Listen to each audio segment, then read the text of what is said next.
how many times does the eviction like turn violent in your experience? It happens. It happens. It happens. There is a common thing. It depends where you are evicting, but it happens. But when it happens, we are always ready. What's the most insane thing you've ever come across?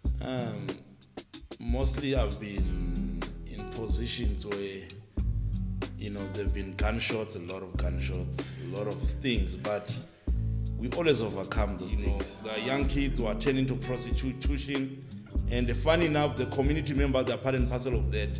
They support that. People from human settlement, they are part and parcel of that. They support that. Where young kids are turning to prostitution, young kids are using drugs, because you get small kids wearing uniforms. They go to a property like that buying drugs, and the community is doing nothing at all.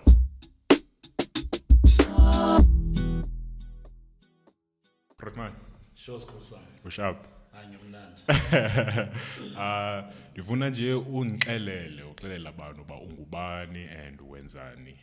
Okay, I go by the name of Iskora. Abantu abababa ngazi ngeSkora. From eKasi bangazi ngeSkora.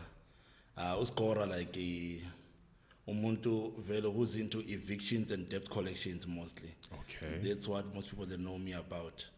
And I can say it has been such a journey. Ngenza eviction, debt collection. From 2005, I've been doing eviction and debt collections. Okay. Yeah, up until to date. Yeah, I'm the main guy who ensures that you get back your cash, you get back your property. How did that happen? What was the first step into that life? I can say this journey, it has been a journey whereby I've been doing it all my life. I can say I used to be a boxer growing up. Yeah, I can see. I can see. Yeah, so from being a boxer, most of the friends that I had in those days, they were already into the industry of debt collections and also evictions as well. So that's when I was introduced into this industry of debt collection and evictions. Yeah. It all started from the from the room of boxing. The room of boxing. Explain, yes. What does that mean? Room of boxing, I can say it's a place where boxers, they are being groomed. Okay. From being groomed, you get a lot of people who are more like you, who are also being groomed. Okay. Then from there, you meet people who are doing the type of jobs that you are mostly are interested in. So the guys that I knew back then, they were doing debt collection and evictions. And that has always been part of me. Yeah. And how did Jozi Evictions come up? Jozi Eviction, especially like in the early 2000s, if you recall back, this thing of property hijacking and building hijacking, it became very common around Joburg. A lot of buildings were being hijacked and properties being hijacked. So 2005, when I started doing evictions, evicting in a lot of properties and also in a lot of buildings, that's when now the name of Jozi Eviction team was born. Okay. Because I had my own crew that I was with. And we're evicting in a lot of buildings and properties. So that's when people started calling us Jozi Eviction team. But you're not limited to Jozi, right? No. Yeah. Nowadays, we are doing nationwide. Yeah, before it used to be in Joburg. Yeah. That's why how people know us, Jozi Eviction team. Yeah. But from Jozi Eviction team, we are now going nationwide. So do you have people all over the country, or do you have a settled team that goes to the different places? I've got my guys throughout the whole nation. If I go to KZN, I've got my guys in KZN. If I go to Cape Town, I've got my guys in Cape Town. If it's Eastern Cape, I've got guys in Eastern Cape. Yeah, all over. I came across your page on TikTok. Yes. And you are well aware of the issue that I had in Cape Town. Yeah, that was crazy. But there I could see Uguti. I was so naive to the world that exists outside of my day-to-day life. You pay your bills on time. You assume other people do the same. You trust people. You're very innocent to how the world works, and when you are very much in the underbelly of things. Like, what are the challenges that you've experienced in this line of work? In my line of work, you must always expect the worst. I've had people who've been shot before. If you've got your team, some along the way, that's when you start gaining experience. That guys get killed and so on. So you come up with new strategies that are working for you and working for your team to ensure that property owners, they get back their properties. Because these property hijackers, they are serious about what they do. They'll come to you being innocent tenants. From being innocent tenants, they take over your property. They hijack your property. Yeah. And immediately when they hijack your property, it's too late. And when we come along, that's why I'm saying we expect the worst sometime. Because you get people who are more violent, who are ready for a fight, and we need to give them a fight to ensure that property owners, they get back their properties. And how many times does the eviction turn violent in your experience? It happens. It happens. There is a common thing. It depends where you are evicting, but it happens. But when it happens, we are always ready. Yeah, we always have things under control. Yeah. Yes. I was so naive until I met you. When did we meet? I think we met beginning of this year, right? It was this year. Yeah, I think it was this year, sometime in Jan. Yeah, it was early Jan this year. And up until that point that I met you, I was very naive. I even trusted the legal system when it comes to eviction process in South Africa. And when I met you and you gave me the options that were available to me and the stark reality that, okay, cool, you can go through the normal eviction process with, you hire a lawyer, or you take some sort of advice from a rental agency to say these are the steps, and you'll be in those steps or ininyaka,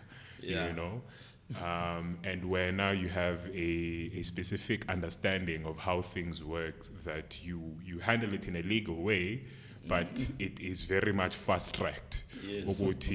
You are breaking the law, and you can easily be stuck for years if you try to use the law to get someone out of your property. Because the thing that was shocking for me is how justified these people seem to be. Like, in their eyes, I was the wrong one. The person that actually owns the apartment, the person that owns the property, is wrong in their eyes. And I can say there's the sad part about it, property owners, the law turns them into criminals. Rather than the real criminals, if hijack your property, they become victims, they become innocent. I remember last time I was doing an eviction of even one lady. She's about 73 years of age. And the thing that made me to quickly assist her is because when she was renting, she was already kicked out. So she calls me crying out, saying, "You know what? I've been kicked out of the property I was renting, and somebody else is enjoying the free benefits in my property."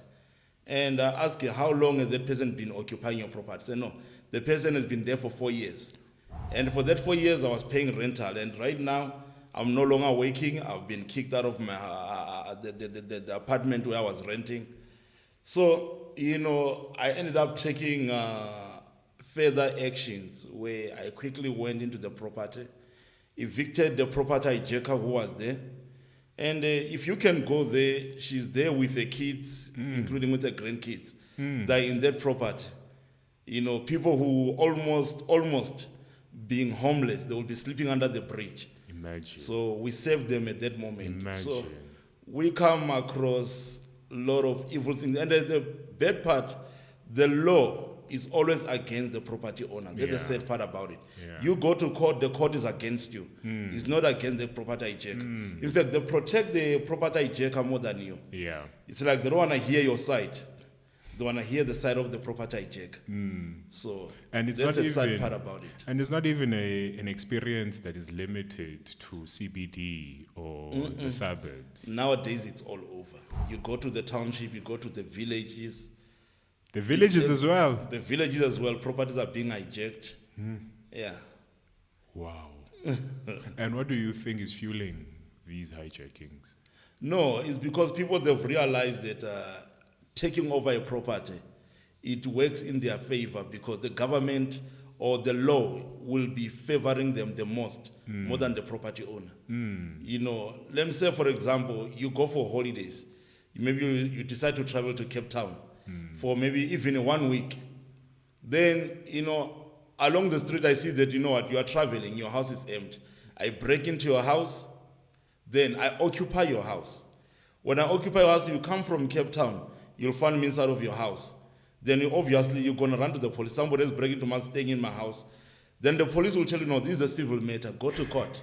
You go to court, you're going to go to court maybe for more than 2 or 3 or 5 years, fighting for your own property. Yeah. While else you and the children that time, you've got nowhere else to go.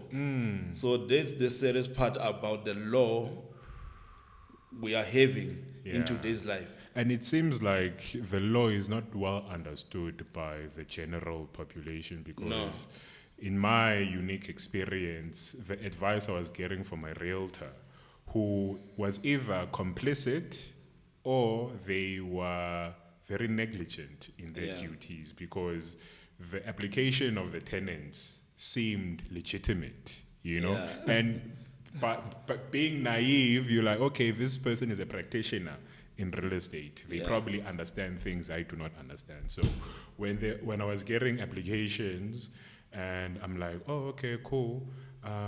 Why is this person even being made available as an option for me? Because on paper, it does not look like they can afford this place. Even though when you look at the documentation, sometimes you're like, this documentation does not seem legit. If you spend enough time looking at it, you're like, this person has a salary coming in every month, and the only thing that gets debited is maybe 600 per month. Like, Aibo, who lives like this? You know, it's just to prove it. It is so intricate in how people create a paper trail of saying this is a legitimate application because of a paper trail that says it's legitimate. And when you accept such applications, you are done. The moment that person walks into your apartment, you are done, you know? And the way that they do it is they paid their deposit, in my experience at least, they paid their deposit very early on, like quickly, weeks before they had to move in. Deposit was paid. But as soon as they moved in, trouble begins. These people, initially, they would pay the rent maybe a few days late that first month. Okay, no problem. Few months down the line, not even few months down, then the second month, the rent is late by 6 weeks. Damn. So every month, I'm getting the rent that should have been paid the previous month, and I'm only getting it in snippets. I'm only getting 1 point something here, 2 point something there. I'm like, are these people serious? And then eventually, they just stop paying. Stop paying. Yeah, that's what they do. Now nightmare begins. That night, and when that nightmare began, it's only then that I saw actually. This has been a plan from the get-go. What I'm experiencing is nothing new. It's like there's a playbook. And if you can check, that guy who was renting at the way they do it, remember, he's a Nigerian guy married to a South African girl. And they use this South African girl in order to take over the property. And they know for sure that should you try to evict them, then the South African girl plays her role, whereby the police, they see a South African girl, and the Nigerian guy stays behind.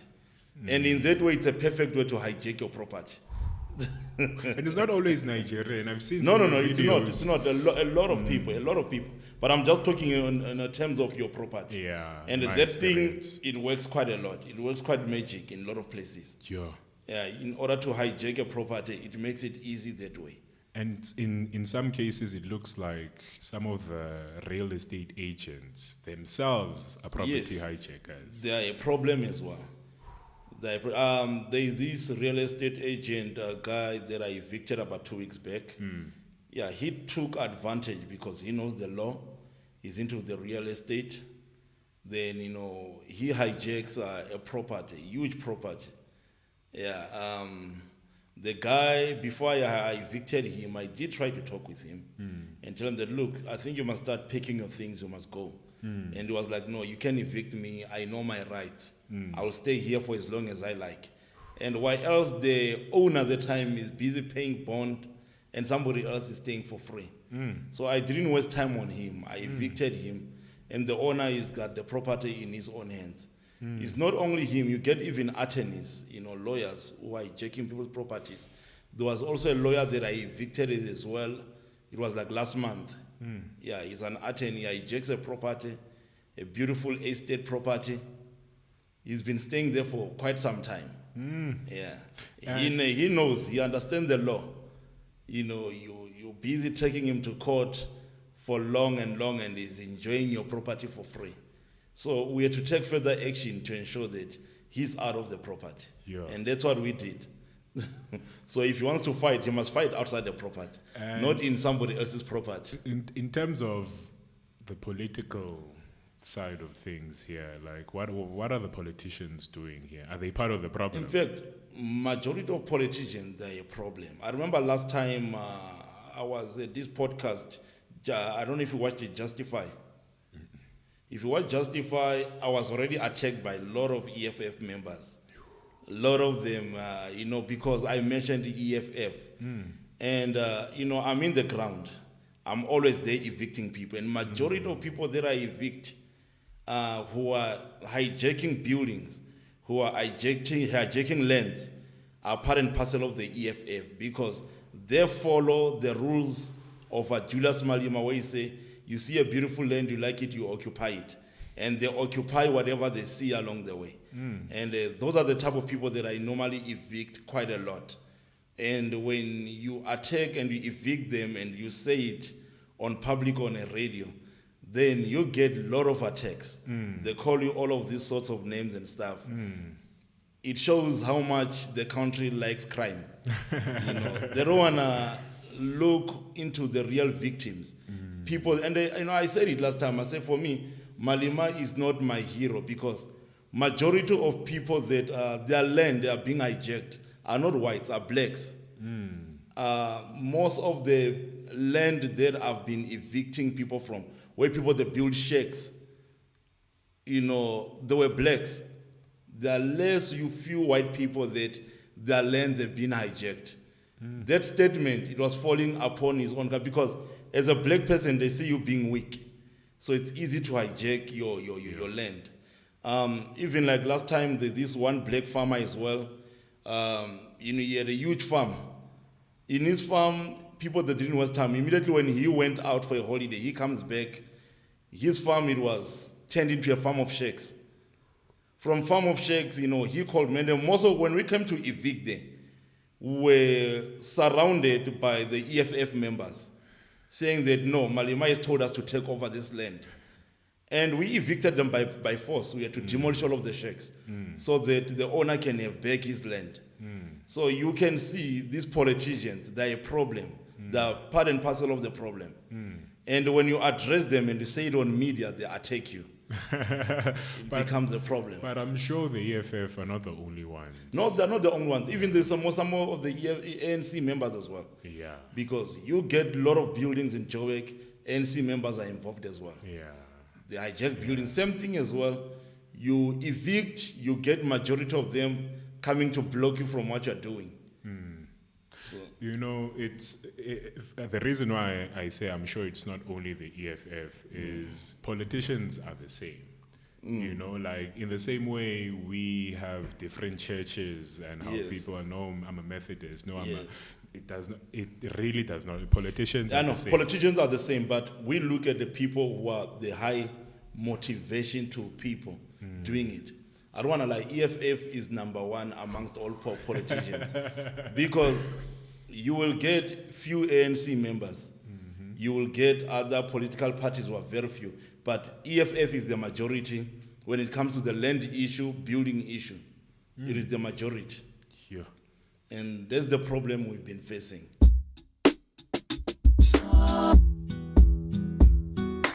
Is it a problem of maybe just corruption in general in South Africa where the EFF is maybe as equally as corrupt as the other parties?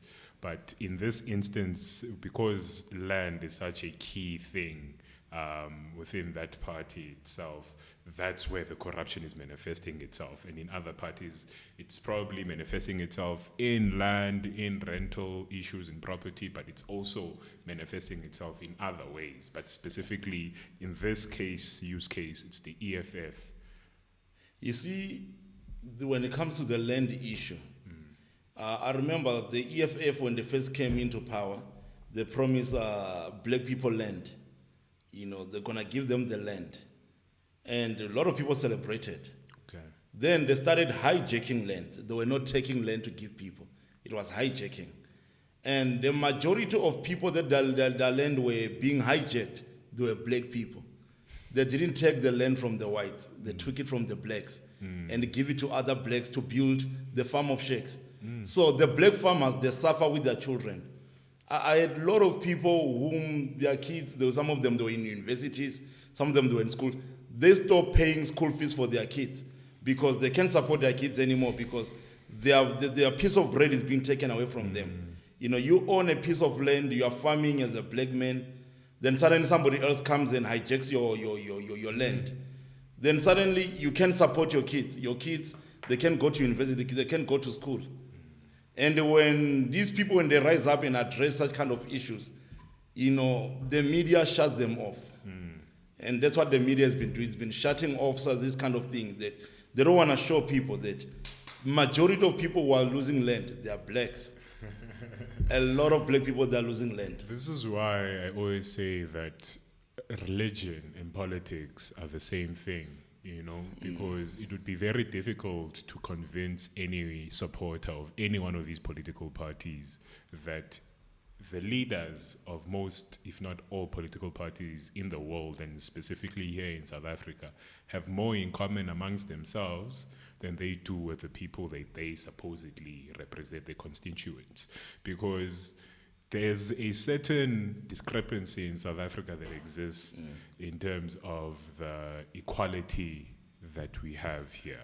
You know, since '94, there hasn't been enough done to bridge that gap between the have and have-nots. Unfortunately, the political parties are very comfortable using the race card to make us fight amongst each other. While at the same time, we are all suffering. We are all suffering. And it's true. So it's so easy for people to not see the things that their political leaders are doing because ideologically they are married to that ideology that party is pushing. But then you have to be critical, Kuti. Are you doing the right things? Yes or no? If you are, okay, cool, I'll vote for you. If you are not, then I have to point out that what are you doing? You know, people are starving out there. And you guys are fat cats driving around with VIP protection units. Yes. You know, you are in parliament, in designer clothes. You have minimum salaries of 1.2 million when the average South African is living on less than 20 rand a day. You know, I'm like, guys, what's going on here? So as soon as we are able to remove that thing we have, that loyalty or tribalism we have that is now entrenched with, no, I'm an ANC member, I'm an MK member, DA member, it becomes easier to see what is happening right in front of our eyes. Yeah, no, that is true. That is true indeed. Speaking of church as well, I don't know if you saw me last time on Politically Incorrect. There was this one pastor who's I can say who's one of the most influential members in the communities. Okay. They call him DJ Comfort. I don't know DJ him. Comfort is based in Pretoria West. What he did, he scammed one woman about an amount of about 450K. 450K because the lady trusted in him. She promised the lady that, you know what, the money they're going to invest into business, they're going to go into business together. Well, there was no business. He takes the money and puts it to build and part and parcel of his church. And that was not the only lady. There's another lady again. She was scammed an amount of about 50K. And another guy was an amount of 150K. I think the lady who was highly scammed, it was about an amount of about 1.5 M. And this is the pastor that was well trusted by people. We went to that church. We did shut down the church on that day to ensure that, especially this lady, she gets back her money, the 400K. So we did reach up to an agreement. When we reached up to an agreement, that's when we agreed that the church can continue. But it tells you what kind of leadership we are having. So people, criminals, they will use a church in order to scam people. Yeah. Same thing like politicians. They use politics, and the community and the members, they will trust them. And they use politics to scam people as well. That's the problem we are having. We keep on voting criminals. We are mistaking people that are psychopaths for leaders because the traits of a psychopath are the same as those that are required to be a successful politician, are the same as those that are required to be the head of a mega church. You really have to believe the thing that you are selling. To a level you have to believe it, but be comfortable with knowing ukuthi you are selling a lie. And most people like me, when I was sitting there with these guys, I'm like, oh, okay, they seem like good tenants. I'm like, okay, cool, I'll sign. And him, the realtor, is either complicit or does not care enough to say this is a risky application and then it might cause problems, but he cares about his profit margin. He knows that if he gets this sign, and that's another one he can add on his KPIs for the month, that I've gained 20 more rentals for our clients. Where's my bonus? You do not think that way. You think that people are good and people want the best for you, but Amen. You end up losing something bigger for nothing. So you also do like jobs where you go get people's money back, not just property. I'm a debt collector. I do debt collections. I always ensure that people that get back their money. That I always do. How do you do that? Debt collection, it's huge. It's broad. But if somebody else owes you money, I need to ensure that you get your money. But how? It's in so many ways to make people pay their money. It's in so many ways. But my job as a debt collector, I ensure that you get your money no matter what. And let's say there's someone that owes me money. What is the type of evidence that you would need for me to show you? It's always good to have a proof, like whether it can be through the bank that you transferred the money to this person, you didn't get anything in return, or anything in return that gives us a good chance that indeed we're going to get your money. You must have something, at least in writing. That way it's good.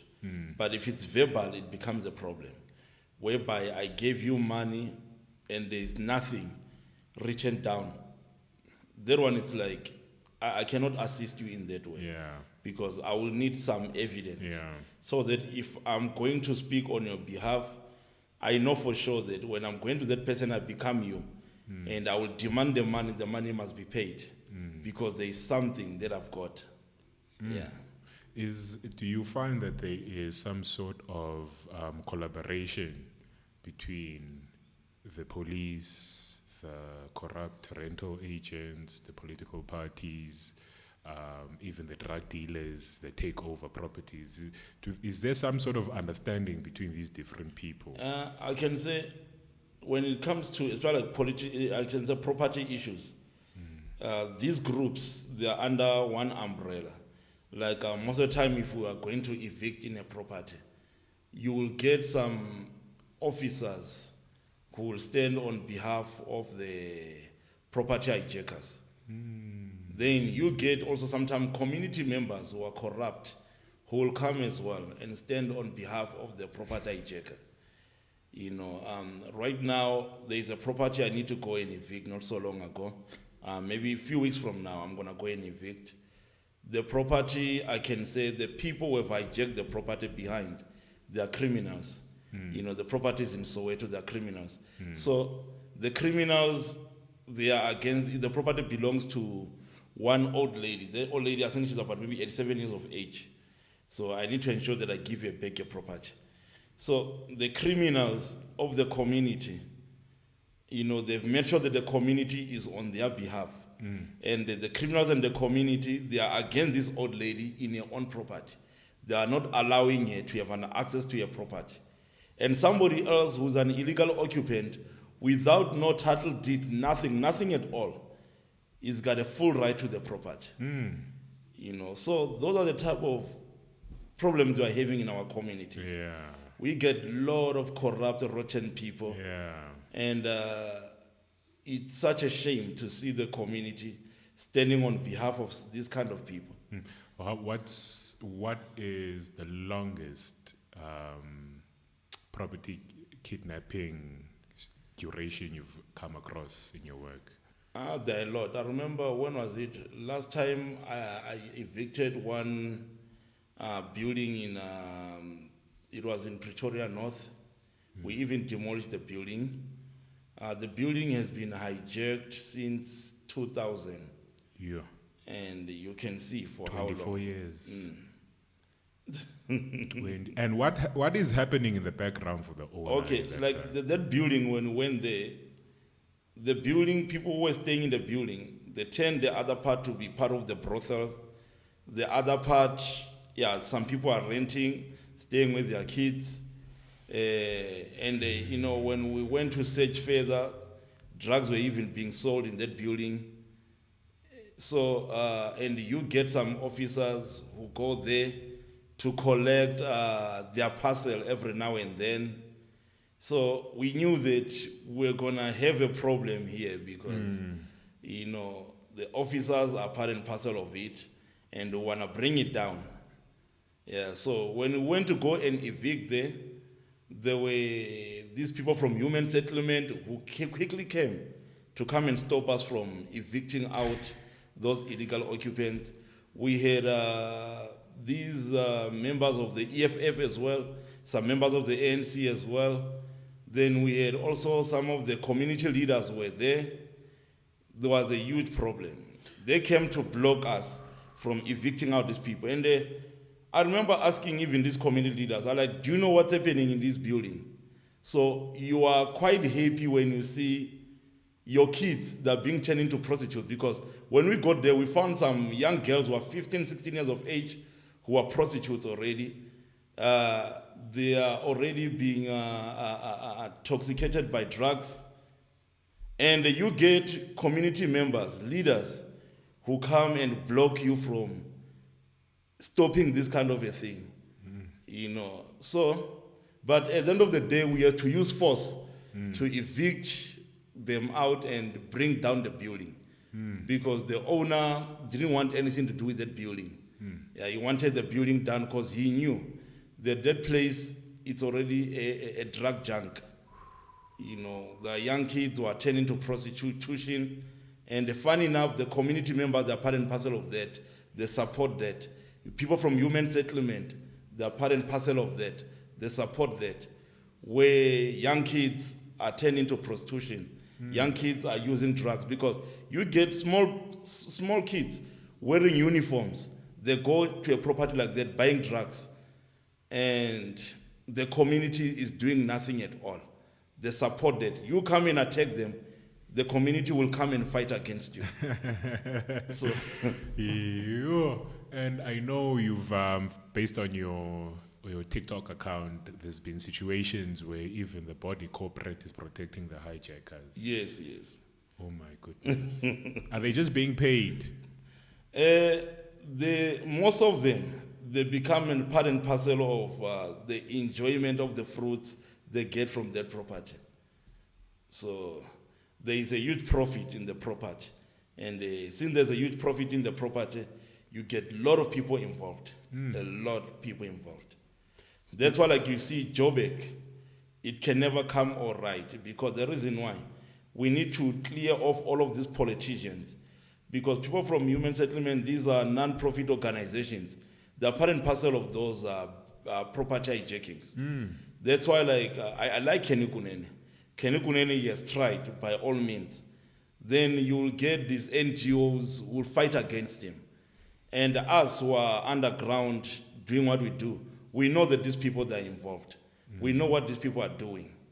You know, that's why, like, even like, you know, if you go to a place, there's a place in Berea. If you check Berea, I can say it's a drug junk. Yeah.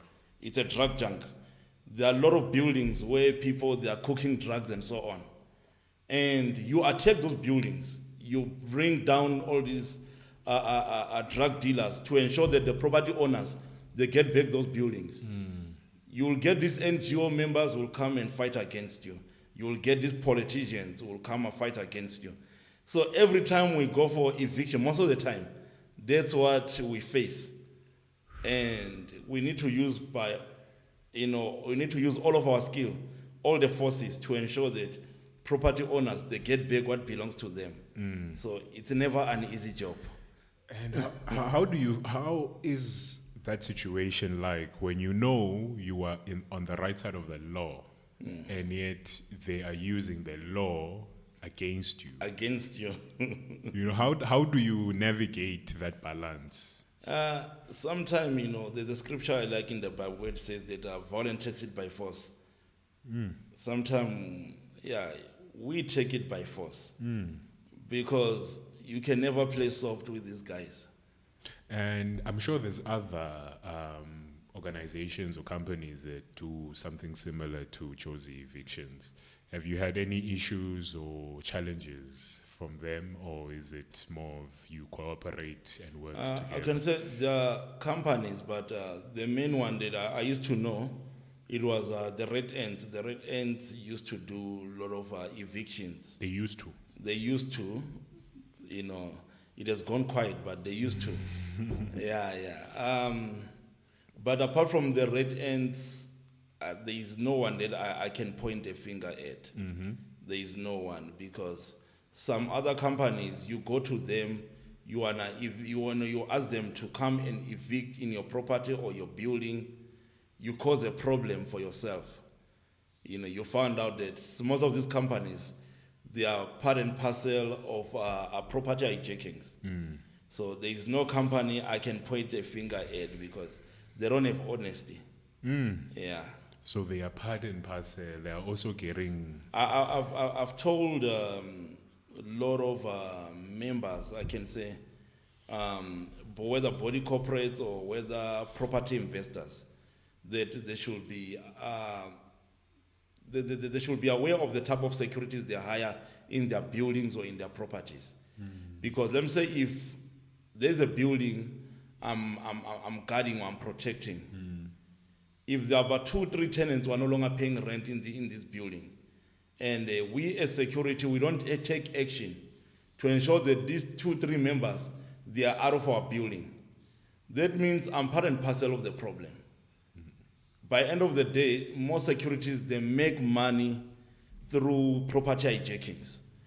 So most of property investors, they are still sleeping. I will tell them, look, you need to be careful when the security is protecting your building. You get 2, 3, 4 tenants who are no longer paying your rental, then your building is at risk. It's at risk because it is a security job to ensure that these members, they are out of the building if they don't pay rental at the end of the month. You know, there's no way I can be demanding you money to pay me and yet the building is being hijacked, and yet I wanna also milk out of you. It doesn't make sense. Wow. Yeah. What is the biggest property you've ever evicted from? Okay, apart from I've evicted quite a lot. I cannot count. Oh, there are a lot. From buildings, from land hijackings where thousands of shacks are being built. Thousands. Yeah, from properties where houses are being illegally built, then you come and demolish, take them down. Hey, I've done quite a lot. I saw commercial properties, all of this. Even commercial properties. A lot are being hijacked. That are still operational. Yes, are being hijacked a lot. Oh my goodness. I saw recently on social media of some property that was hijacked in CBD Johannesburg, and they have on the roof of the building they are building. Oh, the building on the roof. Yeah. What about the safety side of that? That's the type of thing that we normally deal with. What you saw there, the NGO members, these human settlement members, they are behind all of those problems. You come and try to stop those people from building. You'll be shocked within a couple of minutes. The NGO members, human settlement members, the cops, a lot of politicians, they'll come and block you from stopping them from building. They'll come and stop you. They'll tell you that, where will these people go? It is their right. So it is their right to hijack somebody else's property and do as they wish. Like, I'm having flashbacks to the experience I had with these tenants that didn't want to leave. They were so entitled and so dismissive of the law and myself as the property owner. They were annoyed at me. I was supposed to give up. That's what they expected because they had done it so much, And the situation, there's always this thing in South Africa of don't trust Nigerians and this. I'm like, I'm not about that life. When I initially accepted those tenants, it was under the naivety that the applications that had been made available to me were the best applications that were out there. And it's only after I went through that experience that I saw, Kuti, actually, the problem is bigger than there being people that are willing to hijack your property. The problem encapsulates the people that are willing to give or make available applications that are not viable, that were not even supposed to make it through a vetting process, because at the end of the day, the person has a goal to reach, and that person wants to rent out that apartment soon as possible. Soon as I took over that process of finding tenants myself, I all of a sudden saw a list of very good potential tenants. I'm like, why were these not being made available to me? Yes. Maybe those people might have had more options available to them, and so it might take a bit longer to get a good tenant. Yeah. But even after I got those people out, I was even willing to give this guy a chance. Okay, cool. Give me another list of people that are going to come for viewings and whatnot. And I was seeing that, hey, first of all, this is Cape Town. Yes. So I'm seeing a lot of applications of people that if they were black, I do not think they would have been invited for a viewing, because I've always had a good relationship with my landlords when I was renting. I pay on time. My bills do not overlap with my expenses and what I can afford and what I live within my means. Yeah. And I got to a situation where I was so shook that, is this the best that's out there? Is this what people are willing to pay towards rent? Or are these the... is this the best option I have available to me? And so under that, guys, I accepted those tenants, and I went through that experience, and then I started asking myself questions. What if this guy does not care of getting me the best tenant? you know, and my perspective changed after that point, that you must be aware that other people have different motives. Yeah, I know, that is true. You know? And the reason why the body corporate is corrupt, the reason why the police are complicit, the reason why the politicians are involved is because people are taking care of themselves. Yes. You know? No, that is true. Oh, man.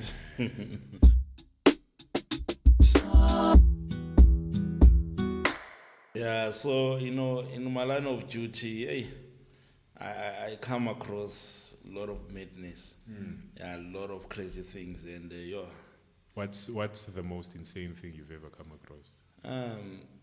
Mostly I've been in positions where, you know, there've been gunshots, a lot of gunshots, a lot of things, but we always overcome those things. We always overcome just to ensure that you as the property owner, you get what belongs to you. Yeah. My goodness. Yeah. Do you think you are gonna retire from this line of work anytime soon? For now, I can say I'm in control. So to retire, I don't know. I will see how the future holds. Yeah. But the good part about it, the good feeling about this, it's always seeing property owners being happy. So, you know, doing good for people, it's what motivates me most of the time. Ensuring that property owners, they get what belongs to them. Yeah. And I have a feeling that if I had not come across you, I would still be facing that same problem. Yeah, no, you would have been having a stress there. Because those people, your property was now their property. Hey, they were. Because when I got there, they were like, no, I'm going nowhere. This is my house. Oh, goodness. It is now their house. You know, the last straw for me in that particular incident was the rudeness, the arrogance and the rudeness they had. You know, because up until that point when you evicted them, they had not paid rent in 4 months. Because I remember when I started evicting them, he managed to call out most of his homeboys. There were quite a lot. I saw There the were quite a video. lot, but yeah, we always overcome those things. Oh, this man sold himself as a family man on paper. My daughters are happy here. You know, I am not moving. I'm like, you obviously you cannot afford this place because you pay late every month. You pay 2 months late rent, 3 months late sometimes. And it wasn't about affordability. That man can afford, but you know they were surely quite sure that your property is now their property. Yeah, they were hijacking it nicely and smoothly. And they were even renting out a room to someone. Yeah. There was one of their homeboy was renting out one room inside there. Show that if you didn't take action further, they would have rented out their whole house. Then he go and starts again the same problem elsewhere. You found out maybe he's got about 5-10 properties. He's doing the same thing. And I believe that. And the thing that confuses me is you talk about being a family man. You want this place because your daughters are happy there. And yet in a 2-bedroom, you're renting out another room to a strange man in the same house as your children. When we were cleaning that place, we found condoms on the floor. It was filthy. Yeah, it was filthy. It was gonna be a mess. I remember even when was it also last week we were in Santin. We're evicting one townhouse similar like to yours. The guy, when he first rented there, it was the same story as well. He's a family man. He's got kids, say that he's happy, not realizing that he wants to turn the house into a prostitution house. Yeah, so there were these slave queens that he was using. The guys will be coming, they'll be paying. So the house, it was a mess. Yeah, they use it for prostitutions. Then, the neighbors as well, they used to complain because a lot of cars, they'll be coming in. As much as the security at the gate, they'll be complaining as well. Yeah, he was making money out of that, and he's no longer paying any rental. He has hijacked the property. Yeah, so we came through and evicted. Yeah, and when we evicted, yeah, the house was a mess.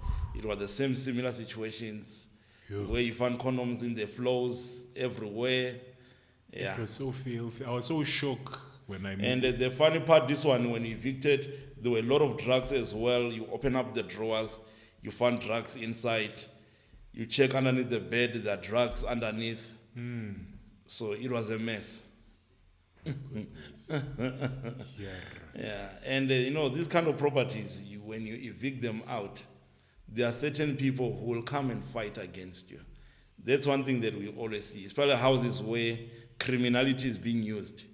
Yeah, you'll get certain politician members who will come, because even there in Santin, while we were evicting, we did get some politician members who came to come and stop us from doing what we are doing. Local government. Yes. I'm a councillors. Yes, you get them. They'll come and they want to stop you from doing what you're doing. Then... Even in Santin. Even in Santin. Santin, in fact, it's even becoming worse. Because Santin is being hijacked a lot. And the government is doing nothing about it, because their own kind, they are behind it.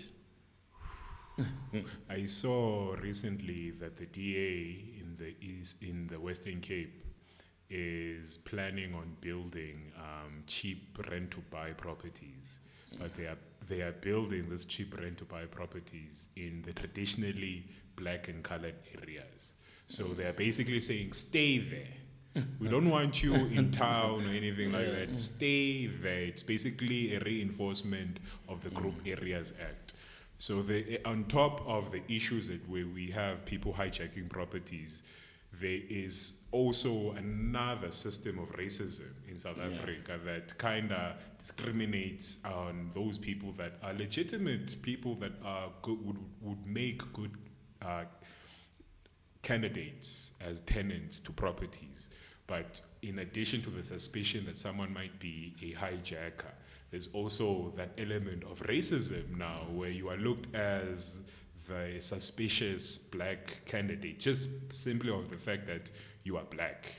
I don't know whether to put it on under the cut of race or what, but many times I've been in Cape Town, I've realized that Cape Town, it needs strong leaders, and the problem that we don't vote good leaders. There's no leadership. You go to places like there by Kailisha, Kukuletu, lot of local places. You look at the leaders who are holding it up together. They are criminals. People, they vote for criminals. Yeah. So as long as you vote for a criminal, there is nothing good you're going to get. Yeah. There are a lot of good leaders, but good leaders are never wanted. I've known some good leaders before in Cape Town, but because they are good, they end up killing them, or the community end up turning against them. Yeah. So, it's going to take a long journey for Cape Town to be Cape Town. Yeah. Yeah, that's why I'm saying that mostly I don't look at much race anymore, because most of the time as black people, we shield ourselves with this thing of race and forget about reality.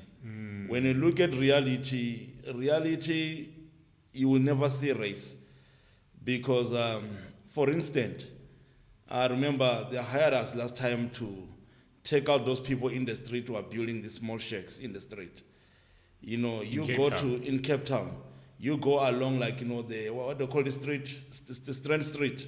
Yes. Along the Strand Street, I'm sure you saw those people building those small shacks. And even by the army base campsite or what, there were people who were doing the same thing again. And when some leaders started taking action to say that these people, they must be removed, we were so shocked to see again politicians, local politicians, coming to fight against them, saying that no, you cannot take out these people from the street. So you found out that the town is a mess, it's dirty. Crime is on a high rate. All because we've got certain crooked leaders who are ensuring that they bring this country all the way down to the grave. Yeah. what would your opinion be if a strategy to clean up this problem from the ground up? What would you suggest people do? I can suggest if like ordinary people in the community, if they can stand up against what is wrong, and they must block their ears from listening from these leaders, because these leaders sometimes they mislead them. You know, a beautiful city like Cape Town, you get certain places where a beautiful city, the people that build shacks, and they didn't build shacks because they are stranded. They build shacks on the basis of politics, because certain politicians have told them build here, and so that we can overcome a certain political party. They are not building, because if you check from the days of the old, even if when we were coming to Hillbrow used to be beautiful. But immediately when we started putting certain leaders into power, the city started becoming dirty. People, they litter anyhow, anyway. Same thing in Cape Town. If you go to Cape Town right now, all the way to Mthatha, people that are paying protection fee. Yeah. You know, and if you check behind, these people are being supported by certain people in power. There's somebody else who is investing a lot into this thing. And they hire these small, crooked criminals who will make sure that either they kill you or you're going to pay. You know, if you deny to pay, you are running your own tuck shop or you are running your own shop, your own business, they kill you.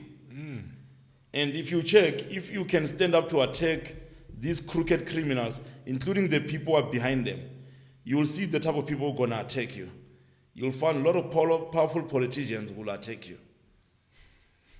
So, if we try to do a good thing, people will be against you. Yeah. Just like what I do, people, they are always against me. I get a lot of people. Who are always. these people? There's something that you get a lot of politicians, you get a lot of criminals who are behind this thing, and they influence the communities. The communities, they will also be against us. So it's corruption and crime that's Yes. at the core of this thing. You know, like the way I'm from the Eastern Cape, originally from Port Elizabeth, Engabeg, as they call it now. And it's gotten so bad in PE, so bad. You can see, you can see it that businesses that used to thrive when I was in high school are dead. You know, neighborhoods that were clean, areas that were thought of as being, you know, they are falling apart. And so it's so bad that when I want to go home, my mother is like, no, you can't. I'm like, why? It's not safe. Like hijackings have increased, like just gun violence has increased as a whole. You need to pay protection fees if you own a car. Certain, like, I have friends that I grew up with that decided to either settle back home or the opportunities they found were still there back home. And they buy cars, they build a home, and all of a sudden, if they want to go visit their grandmother or their mother in the township, they have to pay fees. Otherwise, if they see that your car has Eastern Cape plates and they see you in this neighborhood and they grew up with you, like, Aibo, guy, you owe us. You can't just be here safe. You can't just be here safe. Like, your car, if you want to enjoy yourself, don't come to this side of town. Stay in the suburbs. Stay wherever. I'm like, people are accepting this. You see, it's like, I'm from Tembisa side, and growing up in Tembisa, I remember one point of time when we were building one police station in Tembisa South. Police station, I've operated with the cops from Tembisa South quite a lot. I can say those are the best cops I've ever come across. I've worked with a lot of officers from different police stations, but Tembisa South, those are one of the best cops. And as much as they are one of the best cops, you know, you get also members of the community, politicians, who fight against them for being good. You know, Tembisa South, they've cleaned up part and parcel of Tembisa. They've cleaned up. Tembisa South, those are one corps that I know where they do operations, where they go from street to street in the community, searching for drugs, ensuring that unlicensed taverns are being closed, ensuring that, they go from sometime house to house just to check if people are safe, if their kids are safe. And those type of operations, we've got certain members in the community who are corrupt, who fight against them. They'll go sometime, from house to house. They'll ask the community members if they know people are selling drugs in the communities. And you get community members who protect drug dealers in their community. They will not even point a finger. But these guys, their strategy, I like it a lot. Yeah. If that strategy can be implemented all over like Gauteng, I believe SA can be a good country. Yeah. Yeah. What are they doing specifically that's different from the rest of? You see, their strategy of going street to street every now and then, because they don't do it once off. It's every now and then. Every now and then. They go, from street to street. They call out, most time, every week they've got meetings with the community leaders to ask them of what's happening in their areas. Sometimes you find out there were gunshots in their area. They ask them, why were there gunshots in your area? And the bad part there, you've got leaders in the community, including politicians, who will protect anything of violence and not be open so that the problem is being solved. Yeah. But Tembisa South, I don't want to lie, those cops, they're the best. Do you think they are the best because they come from the community, or is there something uniquely different about them? I can say, from the station commander, the captain, I can say they've got the best leadership in the police station. Okay. The colonels, they've got the best leadership. Okay. And because they've got the best leadership, then all of the officers, they follow whatever they say and they ensure that they do the right thing. Yeah. So I do believe there are good cops, because even when you evicted at my property, you were accompanied by the police to serve the eviction notice to them. So I do believe there are good cops out there. Yes. But unfortunately, even Helen Ziller says this, that when you have a culture of corruption that comes from the top, it trickles down to everyone, where everyone expects that cool drink. It's a South African thing. Like, you have to buy a cool drink for certain things in South Africa. So that culture, when it's expected, even if you want to do good, you're like, hey, maybe I might be putting myself at a risk here. I remember during the World Cup when they employed the strategy of taking special forces from different parts of the country. So they would take Zulu guys and put them in the Eastern Cape, and they would take Xhosa guys and put them in Limpopo, and in that way it was easier to enforce a strict rule of law during the World Cup to protect the safety of tourism and to keep the image of South Africa, at least for that tournament, as being clean and safe and whatnot.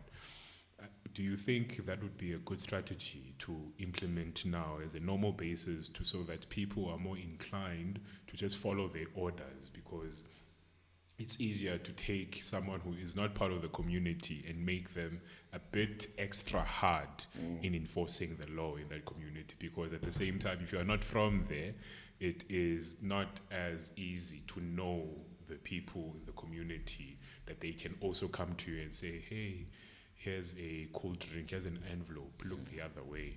If you are coming from a different part of the country and you've been put somewhere else to enforce and secure a rule of law, becomes easier, I think, in my opinion, to then be at least more honest and have perform your duties with a bit more transparency. What do you think about that? Okay, SA is, because I look at us being of one tribe, and as people of one tribe, I think sometimes it is good, to mingle and mix these people together, where you can get from KZN, you bring them maybe to Western Cape. Come from Western Cape, maybe you take them maybe to Limpopo. I can say that can be a good strategy, and we can conquer this thing of tribalism, because when you come to Western Cape, you are expecting the majority of being coloureds. You go to KZN, you're expecting the majority of being the Zulus. Come to Eastern Cape, it's Xhosa. And I think if we can try to overcome that mentality, no, these are the section of Xhosas, these are the section of the Zulus. Why don't we come together as one tribe, where we operate together as one tribe? I believe that we can overcome criminality on its own. I believe that we can overcome poverty on its own. Yeah, but when we started, you know what? These are my kind. These are not my kind. Yeah. The country will never be okay. Yeah. You see, it's like, for example, I've once read a long time ago, reading about the Wall of China, how the Wall of China was built. There was once this other king. The king said that those who want to build for the China of tomorrow stand one side. And those that are living for today stand one side. Then there were those that wanted to live for today, they want to eat bread for today. When they stood one side, they formed all the soldiers and all the people from this side, kill all of these people, slaughter them. So all of those people that were living for today, they were all slaughtered. But those people that were building for the future of China, they were saved. So by that time, you were even forced to kill even your own brother, if your brother was standing on behalf of the people who are living in the China of today. So these are the rotten potatoes who live for today, who don't care about tomorrow. Same thing like today. We've got leaders who live for today. They don't care about tomorrow.